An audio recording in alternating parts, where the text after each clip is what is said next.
هذا صف الكتروني سويناه قبل، ونسوي هذا بصف ايضا الكتروني. اوكي بعد خليني اشوفكم الصف بحلته الجديده. هذا صف خلصنا، بلشنا بالصف الثاني.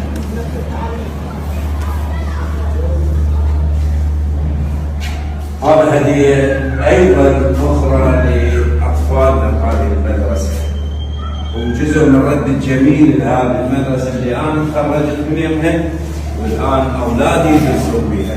يعني شاشه تقرا عليه، رحلات وكراسي نظيفه ومرتبه.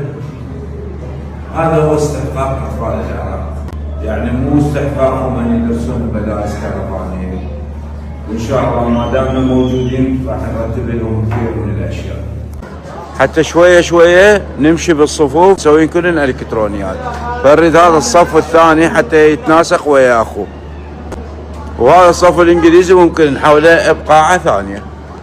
البيت الاجتماعي للابداع لرعايه كبار السن، وان شاء الله ينتهي من هذا البناء بنهايه 2026. كثير من الناس مثل ما سوينا في البيت العراقي للابداع لرعايه الاطفال كانوا يحبون تكون لهم صدقه جاريه في دار الاطفال.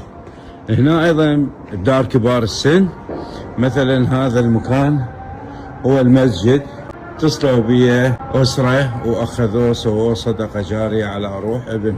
شخص اخر دا يسوي العياده لكبار السن وهذا مكانها اخذها صدقه جاريه. عندنا كثير الاماكن من الممكن ان تكون صدقات جاريه، راح يتمتعون بخدمات متكامله، يعيشون بكرامه بهذا المكان. المكان مفتوح لاي كبير بالسن يحب يقضي وقته هنا.